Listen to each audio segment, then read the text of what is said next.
Welcome to sunny Manitoba. As you can see here, spring has occurred and melt as well. We had a lot of snow this year, and we had about 1.5 feet of snow over the weekend, which contributed to more flooding. As you can see, the river is doing its own thing, and the banks have been over for quite some time now.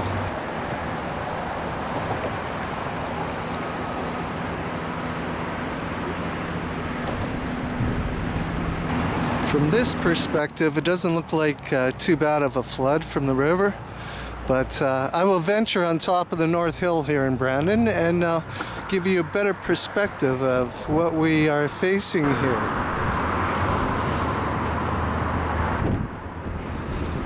As you can see there, we have something called the Corral Center, a strip mall, and it was built on flooded grounds back in 1976 or 77.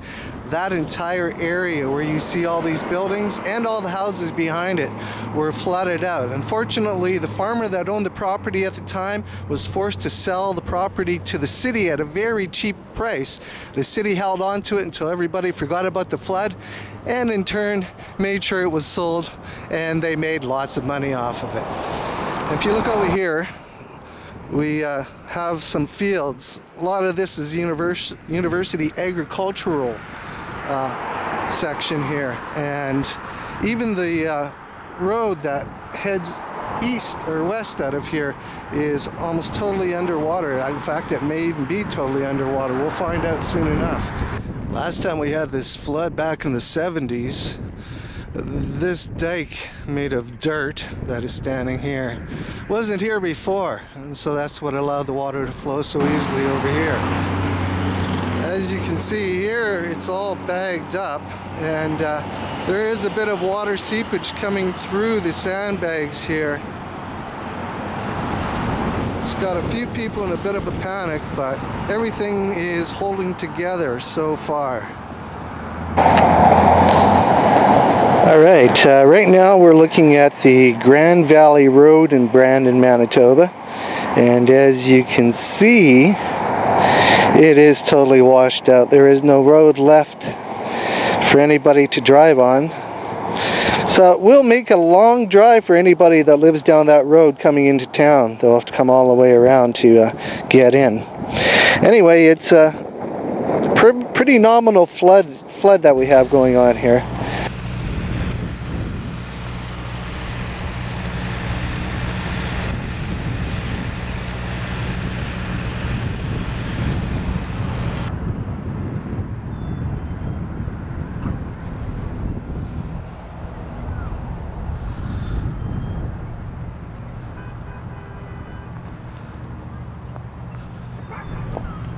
Well, I must say that this area of Brandon, the people that live in the houses here are pretty damn lucky. Now, apparently, walking on this black dirt, there's clay underneath, so that's a bit more comforting for me and for the residents around here. I hadn't realized that until just talking to a local recently. But they got lots of pumps all along where there could be some major money loss if the flooding went through. Just taking a little tour along the dike here, and as you can see, the city remains active at upkeep on the dike, making sure nothing is coming through. Right now I'm coming up First Street, and you can see off in the distance over there how wide the water spreads. It's covering a lot of ground around here, and I say we're pretty damn lucky so far to be where we are and not have the flooding that is potentially there take place. The water is getting nearer to the road as we go further to the south here, and as we get up here a little bit further south, it's actually reached the road already. It was back in 1976 or 77 when we had our big flood out here in Brandon that this road was closed off along with 18th Street, so you had to travel many miles to get into Brandon from the north. And luckily we are a bit more prepared this time around. Of course, it's over 30 years later, but we saw it coming. Flooding has come right up to the road, and as I look ahead, I can see they are trying to start pumping again. It's starting to fill up down here.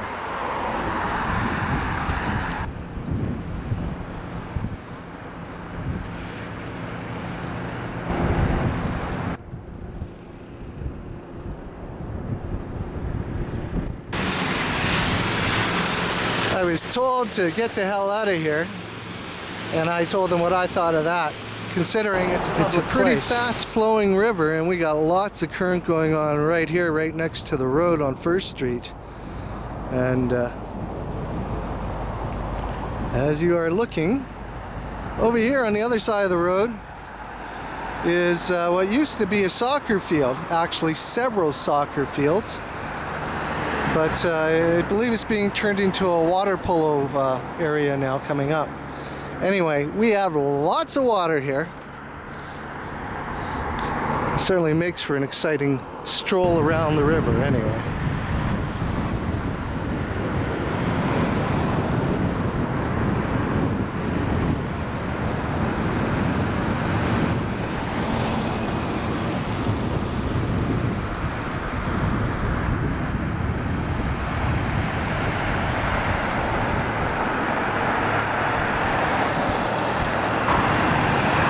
And the nice thing is, forecast for the near range, 4 days of rain. That's exactly what we need here in Brandon. More precipitation. As I say, this river's flowing really quick, and it doesn't matter where the overflow goes, it all has current to it.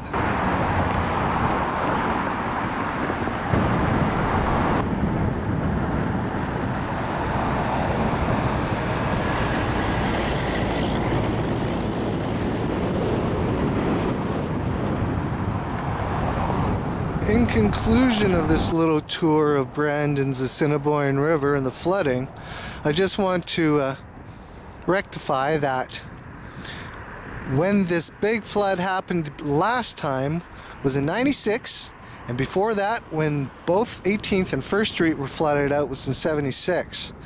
Now apparently we are very close to a record-breaking high for this river.